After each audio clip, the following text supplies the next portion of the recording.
dengan penuh percaya diri dan penampilan panggung yang memukau, Agnes Mo pernah hampir menyerah pada mimpinya menaklukkan panggung internasional. Bayangkan, seorang gadis belia dari Jakarta yang sejak kecil sudah dipuja sebagai ikon pop tanah air, diam-diam menyimpan luka akibat cemoohan orang-orang yang meremehkan mimpinya menembus industri musik dunia. Orang-orang berkata, siapa dia? Penyanyi lokal mana bisa berdiri sejajar dengan diva Amerika? Tapi di saat suara-suara sumbang itu semakin lantang, Agnes justru menyiapkan kejutan yang membuat banyak orang terdiam malu. Tidak sedikit yang menganggap langkahnya ke Amerika hanyalah sensasi. Namun, di balik gemerlap panggung Billboard, Grammy, dan karpet merah, tersimpan perjuangan berdarah-darah berbulan-bulan tidur di sofa apartemen sempit, rekaman sampai suara serak, ditolak puluhan label rekaman, hingga nyaris bangkrut karena biaya produksi lagu-lagu berbahasa Inggris yang dia danai sendiri. Lebih dari sekadar ambisi, ini adalah cerita tentang pembuktian diri seorang anak bangsa yang ingin merobohkan tembok keterbatasan. Hari ini, nama Agnes Mo sudah terpampang di tangga lagu internasional, berkolaborasi dengan Chris Brown, Timbaland, T.I. dan sederet nama besar lainnya. Tapi, di balik prestasi yang sering dirayakan media, jarang ada yang membongkar harga mahal yang harus dibayar Agnes demi mengejar mahkota pop global itu. Apakah popularitas di negeri orang sebanding dengan luka yang ditinggalkan di kampung halaman? Di video ini, kita akan membuka semua pintu rahasia, dari mimpi polos Agnes di bangku SD, gosip liar seputar kedekatannya dengan musisi top Amerika, hingga drama perseteruannya dengan penggemar di tanah air. Bersiaplah, karena setelah ini, Anda tak akan pernah melihat Agnes Mo dengan cara yang sama lagi. Siapa yang tidak kenal Agnes Mo? Sejak remaja, nama Agnes Monica Muljoto yang kemudian merubah citra menjadi Agnes Mo sudah menguasai layar kaca dan industri musik Indonesia. Lahir pada 1 Juli 1986 di Jakarta, Agnes tumbuh dalam keluarga yang memiliki darah seni kental. Ibunya seorang mantan atlet tenis meja nasional, sementara ayahnya pendeta yang juga mendukung mimpi anaknya merambah dunia hiburan. Tidak banyak anak Indonesia yang sejak usia 6 tahun sudah menjadi bintang cilik dengan acara TV sendiri, lengkap dengan lagu anak-anak yang masih bertahan di ingatan generasi 90-an. Namun, di balik citra anak manis dan lagu ceria, Agnes sejak kecil sudah menanamkan mimpi yang terlalu tinggi bagi standar lingkungan sekitarnya, menjadi penyanyi kelas dunia. Ketika teman-teman sebayanya asyik berlatih menari tradisional atau sekadar bercita-cita jadi artis sinetron, Agnes diam-diam memupuk obsesinya, belajar bahasa Inggris otodidak, menyimak lagu-lagu pop barat, dan terus melatih vokal dengan metode yang kala itu jarang diterapkan di Indonesia. Memasuki usia remaja, Agnes meledak sebagai penyanyi pop remaja dengan album-album laris manis, memenangkan berbagai penghargaan seperti Panasonic Awards, AMI Awards, bahkan menembus peran utama di sinetron-sinetron prime time yang ratingnya menembus jutaan penonton. Dari serial, Pernikahan Dini, hingga Roman Picisan, nama Agnes Monica bukan sekadar aktris, tapi brand yang menjual rating dan angka penjualan album. Keberhasilan lokalnya membuat banyak musisi cemburu, banyak produser ingin memelihara talenta mudanya. Tetapi Agnes sudah tidak puas. Ia mulai terlibat dalam diskusi dengan manajer, menolak peran sinetron murahan, menuntut kontrol penuh atas musiknya, bahkan menciptakan konsep konser yang pada zamannya terbilang ambisius dan mahal. Tak jarang sikap perfeksionisnya ini membuat kru produksi dan media menganggapnya diva arogan. Namun satu hal yang tidak pernah hilang, obsesi menembus industri musik global. Tahun 2000-an awal menjadi saksi Agnes membangun jejaring internasional secara diam-diam. Di saat media masih fokus pada sensasi kisah asmaranya dengan beberapa penyanyi pria Indonesia, Agnes bolak-balik ke Amerika untuk workshop vokal, rekaman demo, hingga bertemu dengan produser R&B papan atas. Seringkali ia pulang ke Indonesia hanya untuk menyelesaikan kontrak sinetron dan konser, kemudian kabur lagi ke Amerika dengan uang tabungannya sendiri. Tidak sedikit orang di industri musik tanah air yang mencibir, kenapa buang uang ke Amerika kalau di sini sudah jadi ratu? Namun bagi Agnes, tidak ada kata cukup.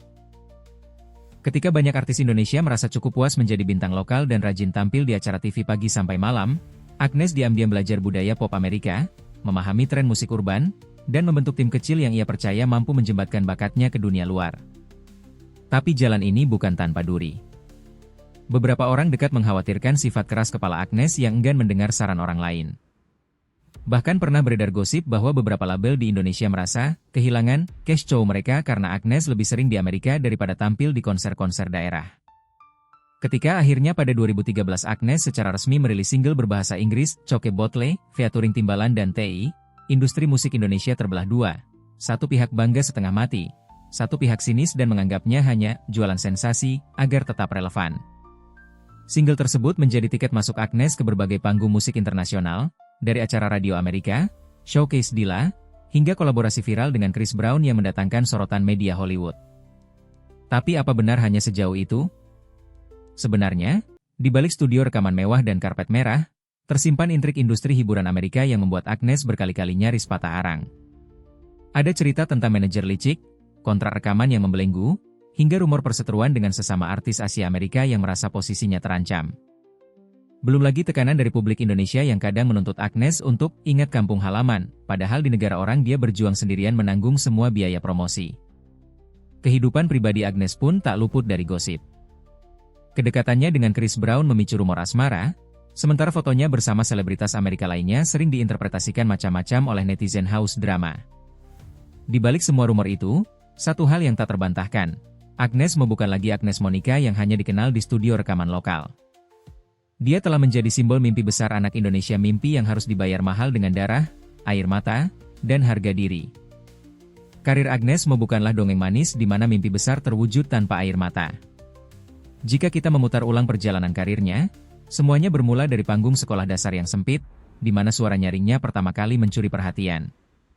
Ketika teman-temannya berlari-lari di halaman sekolah, Agnes sudah akrab dengan panggung, lampu sorot, dan kamera TVRI. Keajaiban kecil ini membuat produser cilik jatuh hati dan segera menjadikannya penyanyi anak-anak paling laris di Indonesia. Album demi album ludes terjual, jadwal manggung padat di setiap festival anak, menjadikan Agnes bukan hanya seorang penyanyi, melainkan ikon generasi 90-an. Namun masa kanak-kanak yang penuh sorak-sorai perlahan berubah menjadi labirin tekanan begitu Agnes beranjak remaja. Di saat anak seusianya merasakan kebebasan remaja, Agnes menghabiskan hari-harinya di studio rekaman, lokasi syuting, dan ruang ganti panggung. Bayaran tinggi datang beriringan dengan rasa kesepian. Banyak orang tua menilai Agnes adalah role model sempurna, tetapi jarang yang tahu bahwa di balik senyum manisnya, ia sering menangis sendirian di kamar hotel kota ke kota. Puncak karir di Indonesia terhitung gemilang, sinetron blockbuster, album pop remaja dengan penjualan ratusan ribu kopi, hingga trofi penghargaan musik bergengsi. Tetapi justru di titik tertinggi itulah Agnes merasa sendirian. Ia mulai merasa terjebak di rutinitas glamor yang tak lagi menantang. Setiap judul sinetron baru hanya variasi dari cerita lama. Musik pop lokal baginya stagnan. Naluri perfeksionisnya menuntut lebih. Jika tidak mencoba menembus dunia, aku akan menyesal seumur hidup. Maka dimulailah babak paling berbahaya. Agnes mempertaruhkan segalanya.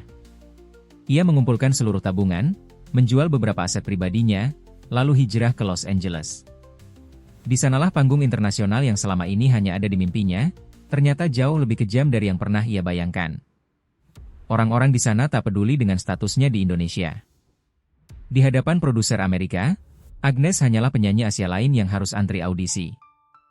Bulan demi bulan Agnes hidup nomaden. Seringkali dia menumpang di apartemen teman, makan seadanya, dan berlatih vokal di studio murahan. Berkas-berkas demo lagunya ditolak label besar berulang kali. Manajer lokal Amerika memanfaatkan ketenarannya di Asia untuk memotong keuntungan, tetapi enggan benar-benar membantu membangun karirnya di sana.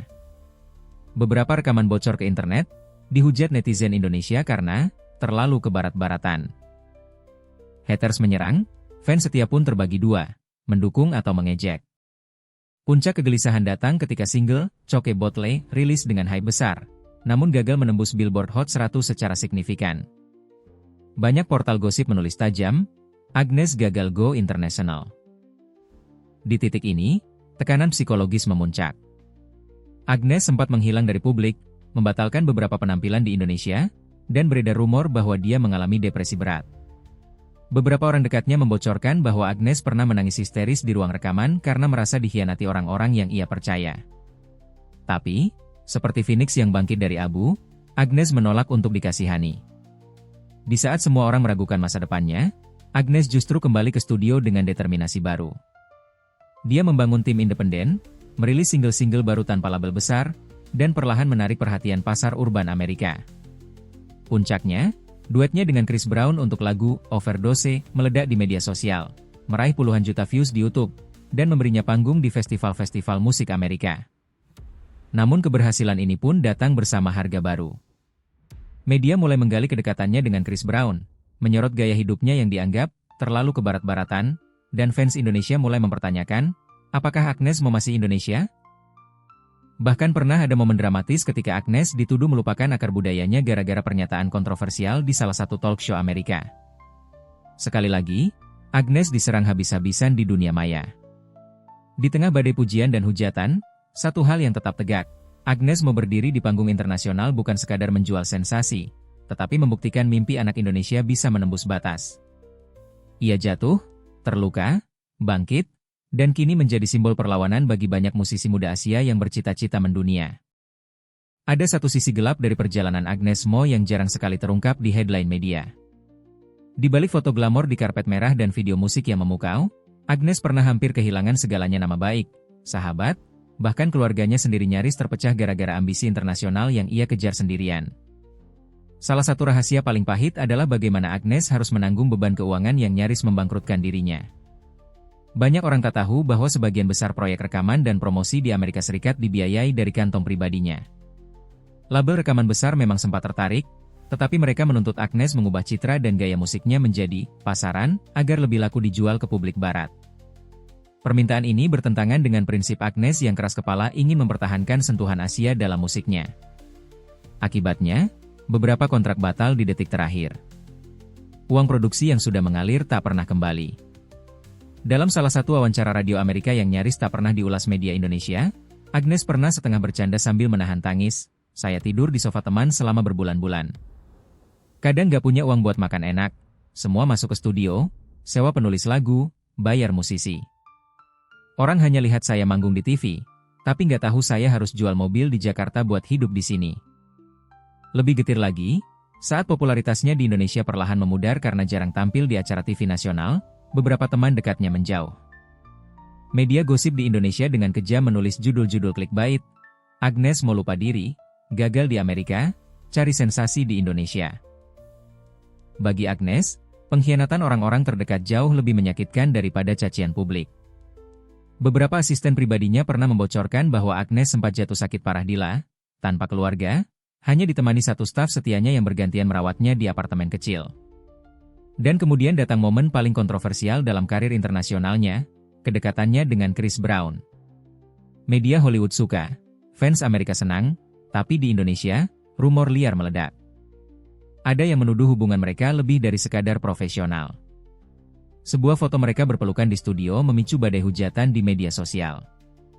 Bahkan ada penggemar yang memotong-motong video mereka dan menyebarkan narasi miring. Agnes, yang biasanya keras kepala, sempat membalas komentar netizen dengan kalimat sinis. Insiden ini menyalakan bara konflik antara fans fanatik dan haters di tanah air. Namun dari semua badai, salah satu titik emosional terbesar adalah pernyataan Agnes di acara talk show Amerika pada 2019. Saat ditanya soal identitasnya, Agnes dengan lantang berkata bahwa ia tidak memiliki darah Indonesia, melainkan campuran Jerman, Jepang, dan Cina. Pernyataan ini membuat netizen Indonesia meledak. Seakan-akan Agnes membuang label Indonesia dari namanya. Hujatan datang bertubi-tubi, tagar boikot merebak, banyak yang mendesak dia minta maaf di depan publik. Agnes kemudian menjelaskan bahwa maksudnya adalah soal ras, bukan soal kebangsaan, tetapi nasi sudah menjadi bubur. Hingga kini, potongan video itu masih dipakai orang untuk menyerangnya. Meski begitu, di balik semua rumor, luka, dan kontroversi, Agnes Mo tetap maju. Ia menulis di Instagram, "Aku tidak hidup untuk memuaskan ekspektasi orang lain. Kalau mimpimu tidak membuatmu takut, berarti mimpimu terlalu kecil." Kutipan ini kemudian viral, menjadi semboyan banyak anak muda Indonesia yang bercita-cita menembus panggung global. Media internasional mulai menaruh respek. Billboard Asia menulis bahwa Agnes Mo adalah salah satu pionir musisi Asia Tenggara yang berani tampil beda di pasar R&B Amerika. Sementara di Indonesia, namanya tetap diperdebatkan, dicintai, dibenci, tetapi tak pernah diabaikan. Seperti dua sisi mata uang, gemerlap internasional datang dengan kegelapan pribadi yang hanya dia sendiri yang tahu rasanya. Melihat semua pasang surut hidup Agnes Mo, rahasia selebriti hanya bisa berkata satu hal, di balik kontroversi, Agnes Mo tetaplah figur fenomenal yang membuktikan bahwa mimpi anak bangsa tidak perlu dibatasi oleh batas negara. Apapun yang orang katakan tentangnya sombong, keras kepala, atau terlalu kebarat-baratan, faktanya, dia tetap menjadi salah satu pionir musisi Indonesia yang benar-benar berani keluar dari zona nyaman. Kami tidak menutup mata bahwa selama bertahun-tahun, Agnes sering menjadi sasaran hujatan netizen. Ada yang bilang dia cari sensasi, ada yang bilang dia meninggalkan Indonesia demi popularitas di Amerika. Tetapi kalau kita menilik lebih dalam, justru di sanalah letak keistimewaan Agnes. Dia tidak mau selamanya dipuji di ruang yang sempit. Dia rela kehilangan banyak hal, termasuk cinta publik tanah air, demi memaksa dunia mendengar suaranya. Banyak selebritas Indonesia yang selalu berkata, ingin go international, tetapi hanya sedikit yang benar-benar berani membayar harga untuk itu. Agnes Mo mungkin bukan penyanyi Indonesia pertama yang rekaman di luar negeri, tetapi dialah salah satu yang paling konsisten bertahan di industri musik Amerika, meski harus menghadapi kerasnya kompetisi, rasisme halus di balik industri musik global, dan tekanan finansial yang tidak main-main. Tidak sedikit artis Asia yang merangkak naik, kemudian jatuh karena tekanan mental. Agnes bertahan, meski harus berdarah-darah. Di sisi lain, kami di Rahasia Selebriti juga memahami mengapa sebagian masyarakat Indonesia masih merasa kecewa dengan beberapa keputusan Agnes. Pernyataannya tentang identitas ras, gaya hidupnya yang serba Hollywood, hingga rumor asmara yang meledak-ledak di media barat, kadang memang membuat penggemar di tanah air merasa terasing. Tapi bukankah itulah harga sebuah transformasi? Saat seseorang menolak dikurung dalam citra, penyanyi lokal manis, maka konflik dengan ekspektasi publik adalah keniscayaan. Jika kita bicara musik, tentu Agnes masih punya jalan panjang. Karir internasionalnya belum mencapai puncak seperti Beyoncé atau Rihanna. Namun, kontribusinya membuka jalan bagi musisi Indonesia lain tidak bisa dihapus begitu saja. Hari ini, semakin banyak penyanyi Indonesia yang berani bermimpi tampil di Coachella, berkolaborasi dengan DJ global, atau punya single bahasa Inggris yang didengar di New York sedikit banyak. Jalan itu dirintis lebih dulu oleh Agnes Mo. Rahasia Selebriti juga melihat sisi manusiawi Agnes yang sering luput dari pemberitaan. Di balik persona, Queen of Controversy, dia seorang pekerja keras obsesif yang punya standar tinggi untuk dirinya sendiri dan timnya. Kadang sikap perfeksionis inilah yang membuat banyak orang di sekitarnya menyerah dan memilih mundur. Tapi jika standar tinggi itu yang membuat dia tetap relevan sampai sekarang, siapa yang bisa menyalahkan? Kami percaya, cinta atau benci pada Agnes Mo adalah hal wajar. Yang luar biasa adalah bagaimana dia memanfaatkan semua pujian maupun cemoohan itu untuk membakar ambisinya. Rahasia Selebriti hanya bisa berkata, Agnes Mo, dengan segala luka, skandal, dan kontroversinya, adalah cerita langka tentang seorang anak Indonesia yang berani mengguncang dunia dengan suaranya sendiri. Sekarang, bagaimana dengan kalian? Apakah kalian melihat Agnes Mo sebagai kebanggaan Indonesia yang sesungguhnya, atau justru contoh bagaimana popularitas bisa menjauhkan seseorang dari akar budayanya? Tulis pendapat kalian di komentar. Bagikan kenangan kalian mendengar lagu-lagu Agnes dari era pernikahan dini hingga overdose. Kami penasaran, apa arti Agnes Mo bagi generasi kalian? Beberapa orang mungkin masih memeluk kenangan masa kecilnya, mendengar suara merdu Agnes Monica bernyanyi riang di acara Minggu pagi. Sebagian lagi hanya mengenalnya lewat potongan video viral bersama Chris Brown di studio rekaman mewah Amerika. Namun di balik semua lapisan waktu itu, Agnes Mo tetaplah Agnes Mo anak Jakarta yang berani bermimpi terlalu tinggi, meski berkali-kali harus jatuh lebih keras.